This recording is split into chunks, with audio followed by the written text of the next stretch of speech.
കർണാടകയിലെ അങ്കോലയിൽ മലയിടിഞ്ഞ് കാണാതായ Malayali lorry driver അർജുനായുള്ള തെരച്ചിൽ പുരോഗമിക്കുകയാണ്. തെരച്ചിലിനായി കരസേന അല്പസമയത്തിനകം തന്നെ സംഭവസ്ഥലത്തേക്ക് എത്തിച്ചേരും. ISROയും രക്ഷാദൌത്യത്തിൽ പങ്കാളിയാകുമെന്ന് അറിയിച്ചിട്ടുണ്ട്. ഇപ്പോൾ മണ്ണ് നീക്കിയുള്ള പ്രവർത്തനമാണ് നടക്കുന്നത്. റഡാറിൽ ഇന്നലെ സ്പോട്ട് ചെയ്ത സ്ഥലം, അവിടെ ലോറി ഉണ്ടാകാമെന്നുള്ള നിഗമനത്തിൽ അവിടെ ഉള്ള മണ്ണ് നീക്കം ചെയ്തുള്ള പ്രവർത്തനങ്ങളാണ് സ്ഥലത്ത് പുരോഗമിക്കുന്നത്. അതിൻ്റെ ദൃശ്യങ്ങളാണ് ഇപ്പോൾ പുറത്തു വരുന്നത്.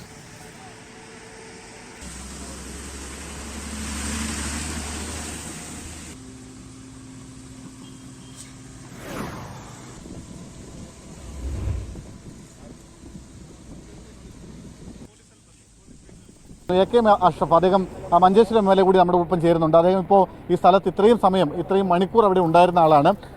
AK, എന്താണ് ഒരു അവസാനത്തെ അവിടെ നമുക്ക് നൽകാൻ കഴിയുന്നത്? ഞാനിപ്പോൾ ഇവിടുത്തെ MLA സതീഷ് ശൈൽ വളരെ സജീവമായി അദ്ദേഹത്തിൻ്റെ കൂടെ എല്ലാ സ്പോട്ടും വിസിറ്റ് ചെയ്തു.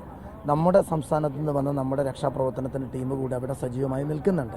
അപ്പോൾ അവരാവശ്യപ്പെട്ട ഒന്ന് രണ്ട് കാര്യമെന്ന് പറയുന്നത്, ഇറ്റാച്ചി അടക്കമുള്ള കുറച്ച് കാര്യങ്ങൾ അവർക്ക് കിട്ടിയ കുറച്ചുകൂടി നമ്മളെ ടീമിൽ നിന്ന് കുറച്ചുകൂടി എക്സ്പെർട്ടാണല്ലോ, നമ്മൾക്കൊരു അനുഭവ സമ്പത്തുള്ള ടീമാണ്.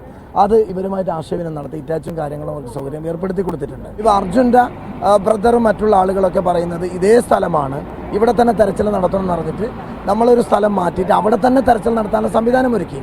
അപ്പോഴും ഇവിടെയുള്ള ആളുകൾ സംശയം പ്രകടിപ്പിക്കുന്നത് അവിടെയല്ല, ഈ ഓപ്പോസിറ്റാണ് സംഭവിച്ചതെന്നൊരു സംശയം പറയുന്നുണ്ട്. അങ്ങനെയാണെങ്കിൽ പുഴയിലേക്ക് പോയിട്ടുണ്ടാവും, അങ്ങനെ ഇവർ പറയുന്നുണ്ട്. അങ്ങനെയൊന്നും നമ്മൾ അങ്ങനെ സംഭവിക്കില്ല എന്ന് വിചാരിക്കാം. ഏതായാലും ഇന്ന് രാവിലെ മുതൽ തുടക്കത്തിൻ്റെ കുറേ സങ്കടങ്ങൾ അവർ എന്നോട് പങ്കുവെച്ചു ആരംഭ നാളുകളിലുള്ള. ഇന്നിപ്പോൾ അങ്ങനെയല്ല, എല്ലാവരും കോർഡിനേറ്റ് ചെയ്യുന്നുണ്ട്. വളരെ നല്ല ഇടപെടലാണ് നടക്കുന്നുള്ളത്. ഇപ്പോൾ ഉച്ചയോടുകൂടി സൈന്യം കൂടി എത്തുമെന്നുള്ള ഒരു പ്രതീക്ഷയിൽ 1:30 മണിയോടുകൂടി എത്തും.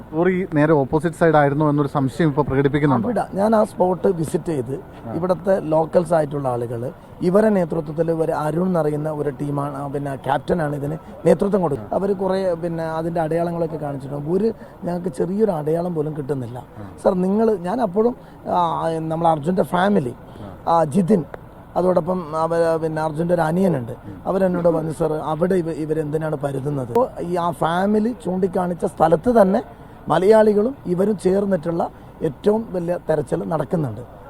പക്ഷെ അതിൽ അവരുന്നയിച്ച ഒരു സംശയം ഒരുപക്ഷെ ഒരു ഭീതി ഉണ്ടാക്കുന്ന സംശയമല്ലേ? അതായത് ഇത്രയും പരിശോധന നടത്തിയിട്ടും അവിടെ ലോറിയുടെ ഒരു അവശിഷ്ടം പോലും അല്ലെങ്കിൽ ഒരു തടി പോലും കണ്ടെത്താൻ കഴിയാത്തൊരു അവർ പറയുന്നുണ്ട്.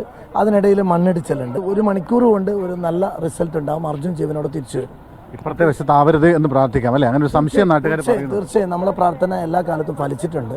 നമ്മളെല്ലാവരും പ്രാർത്ഥിച്ചുകൊണ്ടിരിക്കുകയാണ്. അതെന്തായാലും അർജുൻ ജീവനോട് തിരിച്ചു വരും. What is that? How was going rescue mission? No, now we are doing almost, we are reaching landsliding where has happened.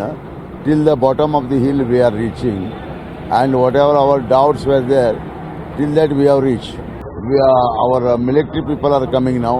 By 12:30, now 1:30 they will reach with Major Abhishek group. Lorry, our operation was it is inside the mud, but that too adjacent to that hill up. But now this side it is very difficult because there is nothing is there. You have made the pit and we are checked now. Now let us see, hopefully we will try opposite side also. Another 1 hour we will come to. We have hope. I have hope, my hope, and we'll pray to the God. Okay, thank you.